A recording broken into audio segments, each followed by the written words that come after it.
The stockpiles are dwindling yet again over at the COMEX and especially the LBMA of silver holdings in their vaults. Could this mean a default is coming soon? A breaking of the COMEX and the LBMA is possible. We'll discuss it all as we explore.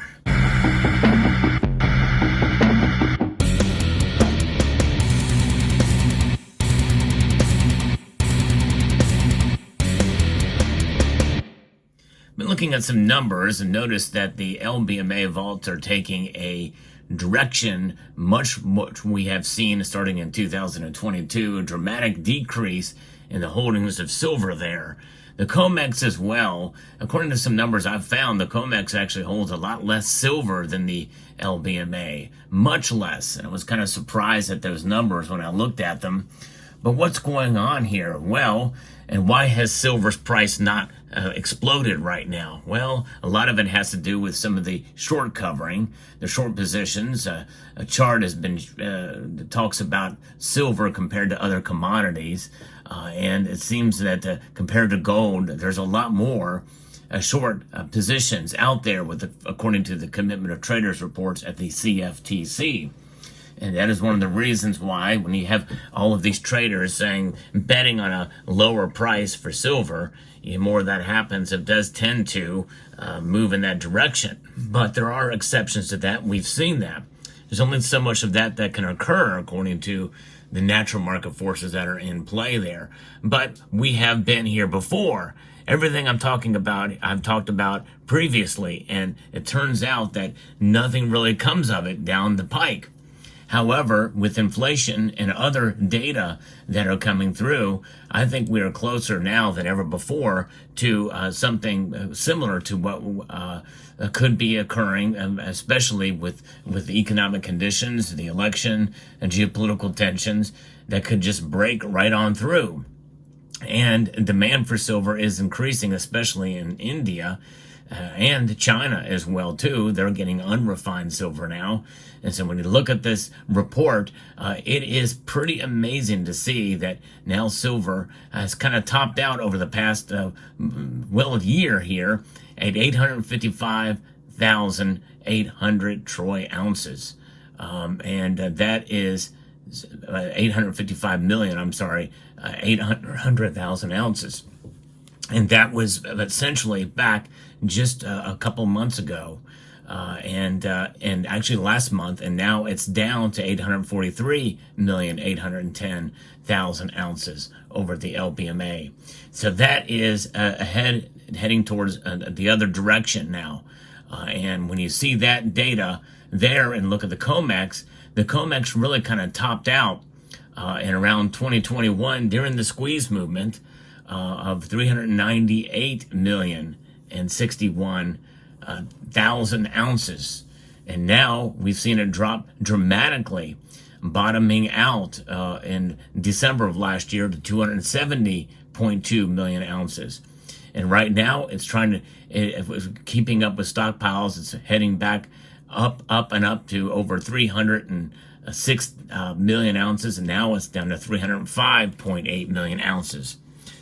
So there is a real concern and fear that we could see a movement, if this continues, that it could lead to a default. I still think we're quite a ways from that occurring, especially considering how low the stockpiles were in the COMEX before. But with the Commitment of Traders reports showing a lot of interest and a lot of demand, where are they going to get the silver to fill those vaults? It's going to be much more difficult, especially when we look at registered and eligible contracts, how this is going to play out. You know, there is 1.1 billion ounces of silver that is in demand each year, approximately. And so these numbers of the LBMA and COMEX are small compared to the others, but there's a lot of derivatives out there, and that derivative is what is part of keeping this in place. But the LBMA had, these deliveries, according to the Commitment of Traders report, added 64 million paper ounces that are short just this past week to prevent essentially spot price from reaching that $32 mark. There's a lot of psychology in the markets, and we can't help but think that perhaps some of this is in play, at least to keep it below a certain psychological number that could cause it to just go up there in a dramatic fashion. So that is what we're dealing with. But again, much as what we've seen before, some of this stuff does pass, and we may see the market essentially normalize after this.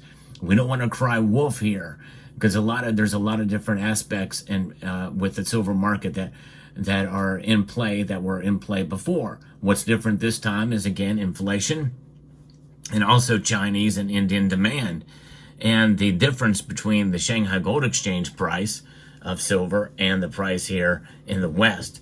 And those are all factors that we have to come into play that could lead to something happening, something even fairly dramatically happening.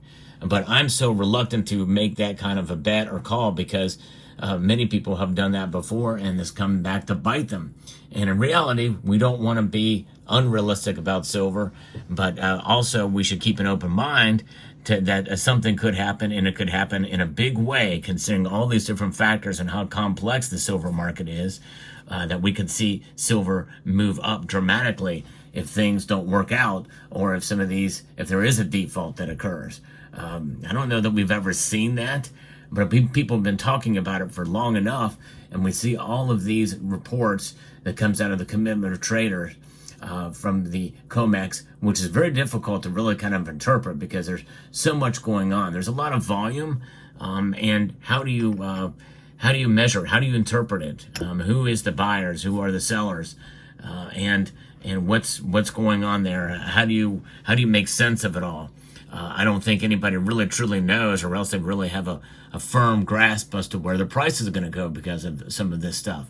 But there's a number of different factors. The physical market, it really is where it is, to be the ultimate determinator of where the price is going to go. But the derivatives market is so powerful and so big, because when you think about ETFs and exchange traded products in general, what is it? It is simply the exposure to the price of silver. It is not silver itself. And I think the more people understand and realize that, the more likely they are to maybe want to get a little bit more physical, or some physical in their portfolio. Because I think that anything that is out there that is not actually the item itself, you're playing a game, essentially. And it's like an NFT, and I like the actual physical in hand myself. But you do have to pay a premium for that, literally. And that is something that a lot of people don't like to think about. And it's inconvenient to have to hold and store silver, as opposed to just having a digit on a screen that you can trade back for a very, very small fee, buying and selling. And many people are more geared towards that digital aspect, and that's why it's part of the natural market. And whenever a lot of these trades are going in, and people making these bets on the shorts, well, they've seen the history of silver's price and what it's done and what it hasn't done, especially compared to gold, which I think it plays a large role in this. And so we'll see what happens, but it is kind of alarming to see some of these numbers, especially at the LBMA, compared to where it once was.